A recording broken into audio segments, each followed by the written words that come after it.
Despite their efficiency, some people still wonder about the benefit of habits. The argument goes like this: will habits make my life dull? I don't want to pigeonhole myself into a lifestyle that I don't enjoy. Doesn't so much routine take away the vibrancy and spontaneity of life? Hardly. Such questions set up a false dichotomy. They make you think that you have to choose between building habits and attaining freedom. In reality, the two complement each other. Habits do not restrict freedom, they create it. This little gold nugget is from James Clear in his book Atomic Habits. If you want to change anything in your life, this book can help. Welcome to Motherhood and ADHD. I'm your friend, Patricia Sen. My mission is to be a lighthouse for mothers with ADHD, helping you find your path to success by learning to appreciate your ADHD as an asset. I'm seeking to change the paradigm that ADHD means your life is doomed to be a hot mess. So I'm sharing strategies and encouraging you in your pursuit of happiness to love who you are every day of your ADHD life.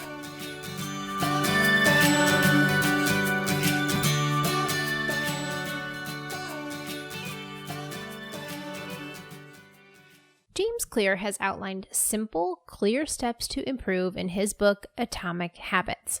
His 4 laws give you the framework to clarify who you want to be and how you can get there. For an ADHD brain, this is a doable process.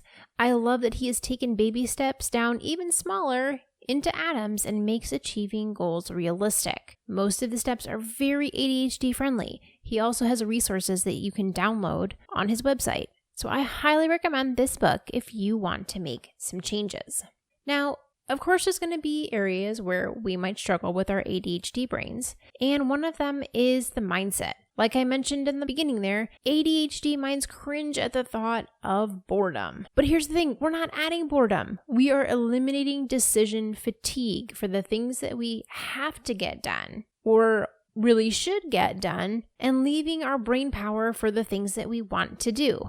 All right, I'm picking up on page 46 where I was just reading. James says, habits do not restrict freedom. They create it. In fact, the people who don't have their habits handled are often the ones with the least amount of freedom. Without good financial habits, you will always be struggling for the next dollar. Without good health habits, you will always seem to be short on energy. Without good learning habits, you will always feel like you're behind the curve. If you're always being forced to make decisions about simple tasks, when should I work out? Where do I go right? When do I pay the bills? Then you have less time for freedom. It's only by making the fundamentals of life easier that you can create mental space needed for free thinking and creativity. Conversely, when you have your habits dialed in and the basics of life are handled and done, your mind is free to focus on new challenges and master the next set of problems. Building habits in the present allows you to do more of what you want in the future.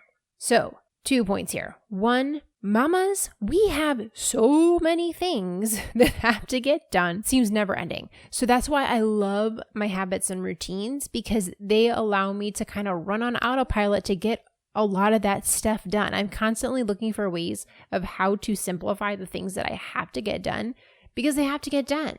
And that way I can focus on using my brain power for things that are fun and creative, not on how I'm going to get this Mount laundry done, because it's lame and boring and I don't want to think about that. Now, the second part that's a troublesome place for us mamas is that when James Clear is saying building habits in the present allows you to do more of what you want in the future. ADHD brains have time blindness. It is so hard for us to think that far ahead on future decisions. That's a struggle. That's a struggle we live with, but we can adapt to that. He says somewhere else in the book that like basically the more pleasure you're getting out of a decision right now, chances are it's hurting you down the road. And the more struggle and strife and effort you have to put into a decision now means it's probably better for you down the road, which stinks. Part of adulting, I guess. But we can overcome that by thinking about our why. Why are we doing this? That motivation, that eye on the prize of why we're trying to get where we want to go, that will make it easier.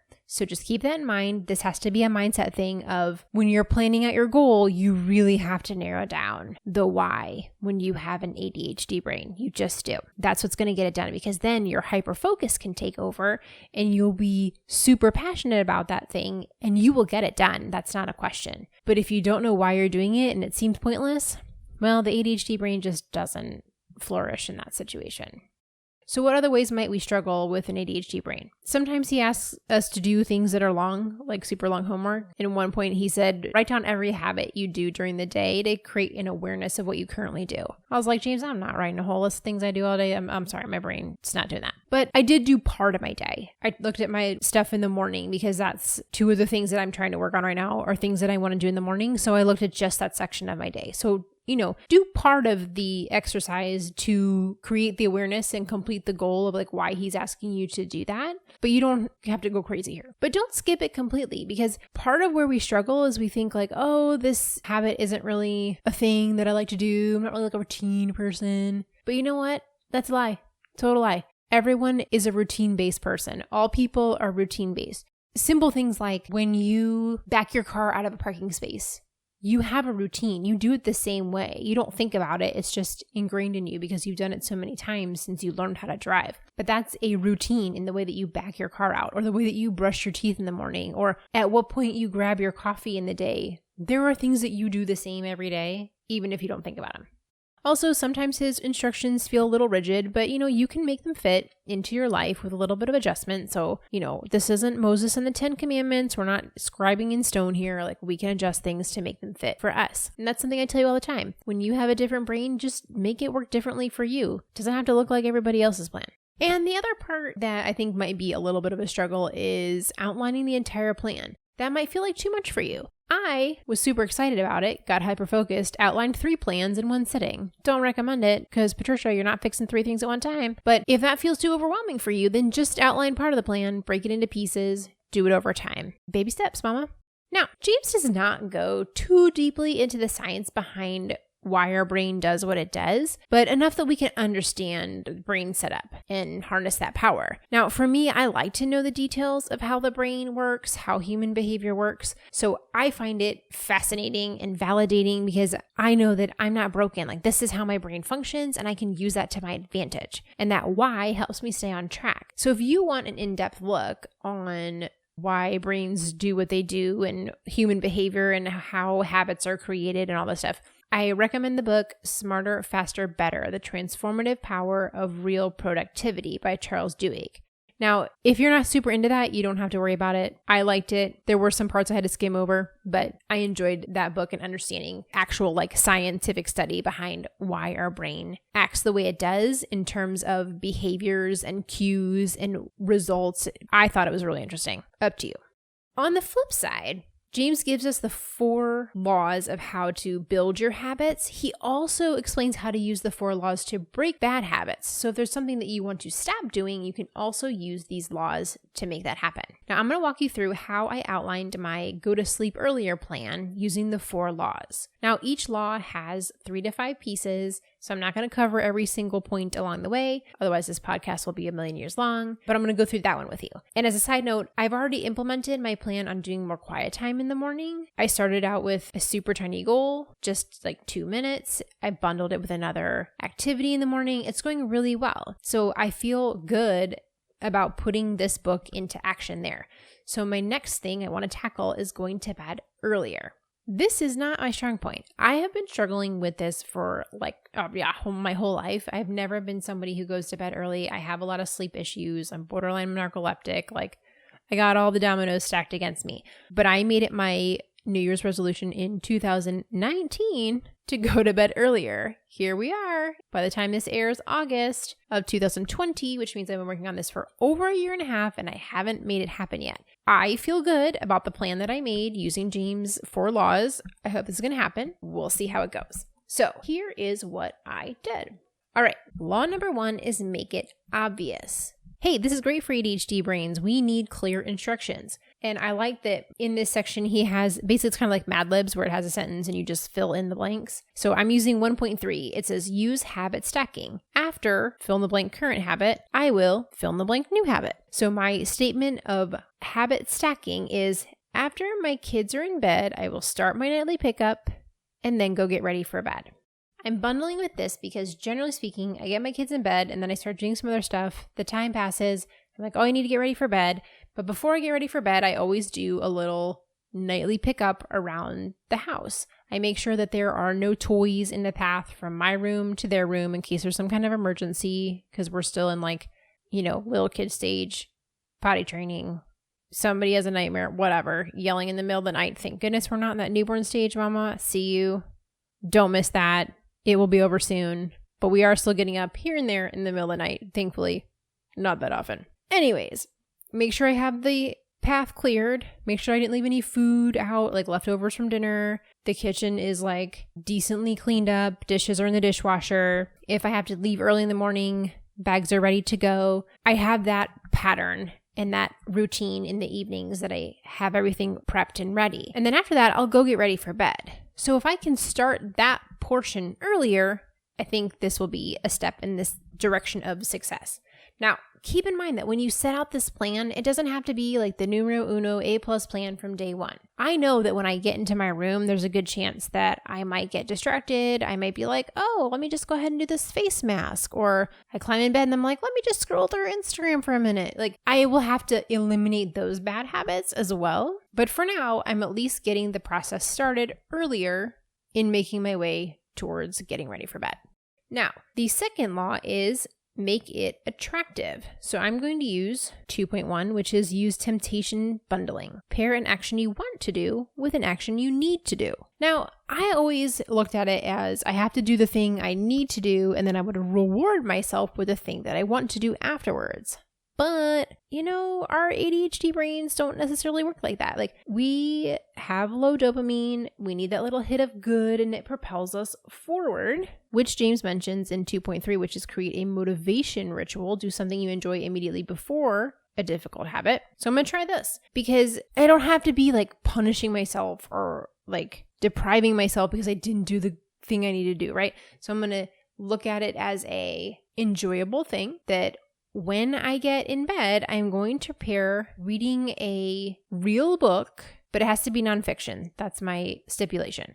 I'm not going to read a digital book because the blue light's not good for you for going to sleep. And I'm not going to read a fiction book because I could easily get sucked in and read 14 chapters and be up till 3 a.m. So I'm going to read a nonfiction book, which I actually quite like. Nonfiction in the terms of self-help, obviously, which I'm sure y'all have picked up on if you've listened to this podcast for a hot minute, because I'm constantly doing book reviews on books that are going to help us be better people. But if I'm tired, I can't read that long nonfiction. It's not like I'm going to get sucked in. So I can read for a few minutes, I'll get sleepy reading the book, and I'll go to sleep. So it'll be a positive thing, enjoyable, of getting in bed. I'm excited to read my book. That will hopefully keep me from getting distracted by scrolling through Instagram or thinking I should reshape my eyebrows. Hopefully that'll motivate me to actually get in the bed. Now, law number 3 is make it easy.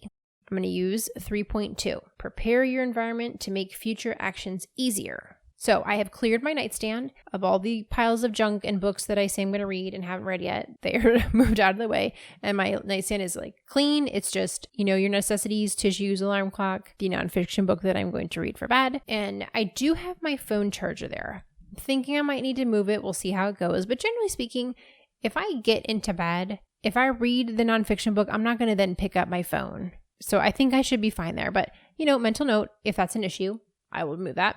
Another thing of priming the environment. I'm not bringing my laptop into my bedroom anymore. My laptop needs to stay in my office. That way I don't sit up and say, oh, I'm just going to order this birthday present and then end up, being on my computer for an hour and a half. I'm also going to try putting the book on my pillow once I make the bed in the morning, but I haven't been super great about making the bed the last quarantine months, which is something I normally like to do. I like going in my room and seeing the bed made, but quarantine, y'all, that kind of went out the window. So we'll see if I pull that habit back together. Because I already had it as a habit, I can probably pop it back in pretty quickly, but that might just be an extra step, making this more difficult. So we'll see how that goes. Now, the other item that I really liked in the third law, it is 3.3, master the decisive moment. Optimize the small choices that deliver outsized impact. Now, the example he gives is if you come home from work and you want to work out after work, there's this decisive moment where you decide either I change out of my work clothes and now I'm putting on my workout clothes because I'm going to go to the gym, or you decide to put on your comfy pants and end up sitting on the couch, watching TV and eating ice cream instead. That's your decisive moment. Which do you pick? Which clothes are you choosing? Because that determines your path from there. Because y'all know that once you put on the comfy pants, you're not going to the gym, right? So for me, one of my decisive moments is actually far earlier in the day when I feel like I haven't gotten enough stuff done that day. And I think, okay, well, I'll just do this after the kids go to bed. And that's the problem, because I will think, okay, I need to get this done and I'll do it after the kids go to bed, but that's what leads me down this rabbit hole of then being up for another hour and a half. So I'm not going to do that. I have told myself that if it really does have to get done during the day, I'll figure out a way to get it done. But there's plenty of things that I think I have to get done today and they don't actually have to get done today. And it's okay to just say they're going to get done tomorrow. I don't have to beat myself up for not getting 14 things done today. I could do a whole episode on that. I probably will, but pause there on that topic.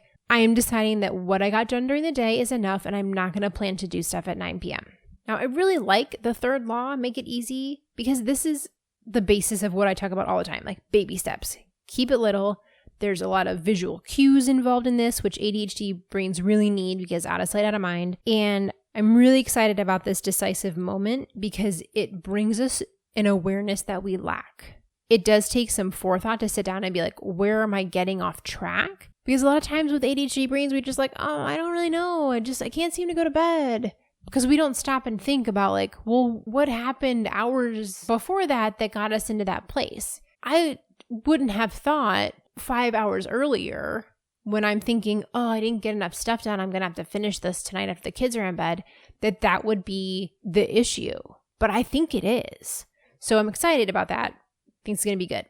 Okay, moving along. Law number 4 is make it satisfying. This is an important one for ADHD because many of us have reward deficiency syndrome, RDS. Where you receive your reward signals in your brain is in the limbic system. And if you listen to episode 53, where we were talking about the basics of executive function, where do ADHD brains have issues in our brain? One of them is the limbic system. I went on a whole rabbit hole of researching this and I was like, calm down, Patricia, not the time. So in summary, for the reward deficiency syndrome, generally speaking, we just don't get as much of a dopamine hit in achieving a goal. Neurotypical brains get all the like flashy lights of like, woohoo, we made this goal. We're so awesome. Yeah. We don't get that. It's like, okay, check, got that. Move along to the next challenge because the challenge is where the dopamine and the hyperfocus can come in and we feel good. So we have to find a way to make it satisfying for ourselves. We've got to do it on purpose. Our brain's not going to make it feel satisfying on its own. How do we do that? We need to purposely reflect on the truth. We tend to downplay our accomplishments, but we also tend to downplay our problems. So I think the visual, which James talks about in this area, is really important, like having some kind of like a habit tracker or a calendar that you're keeping track of these things on. Being able to visually see how many times you made this goal will make a difference to you. Also, seeing how many times you forgot to do what you're supposed to do will also help you because we tend to be like, oh yeah, I just missed like 1 or 2 days. It's fine. And really it was like a week. Our brain's, time continuum is a little iffy. So being able to look at it and see this is what I actually did, very important. Now, downside of that is that we also tend to beat up ourselves for mistakes and failures. And then we give up rather than pushing forward. So I love in 4.4, James says, never miss twice. When you forget to do a habit, make sure you get back on track immediately. That's really important for ADHD. Don't beat yourself up, let it go, and then figure out how are you going to make it happen later today, or how do you make it happen tomorrow? Just get back on the horse and keep on going. So I want you to hold me accountable, which turns out is 4.6, get an accountability partner. And I just asked a few hundred of you to be my accountability partner. So now I'm in deep. I want you to message me. I want you to come after me and be like, Patricia, are you going to bed when you said you would? Which I said was after my kids go to bed. Am I starting my nighttime routine then? So grab a copy of Atomic Habits by James Clear. Request it from your library. Listen to the audiobook while you clean up the kitchen each night. Make this happen. It's a great resource for ADHD brains to make baby steps, or in this case, atomic habits, in the right direction. Even if we forget or get off track, we hop back in and we keep going because we are successful mamas. I will talk to you soon. Thank you for listening to Motherhood and ADHD. For more resources, head over to our website, www.motherhoodandadhd.com.